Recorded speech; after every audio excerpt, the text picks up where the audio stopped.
என்றைக்கும் இருக்கிற யூஷுவல் லுக்கில் இல்லாமல் ரொம்ப டிஃப்ரெண்ட்டாக இருக்கியே ஏன்? Different Dana. Do I look moody or happy? மூடியா ஹாப்பியா? டெஃபினட்டாக மூடியா இல்லை,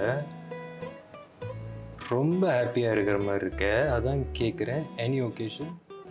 எனக்கு கொஞ்சம் ஸ்பெஷல் தான். So I have prepare something for you. You go get ready. Special? Yeah. Get ready? ஆமாம். ஓ சரிங்க.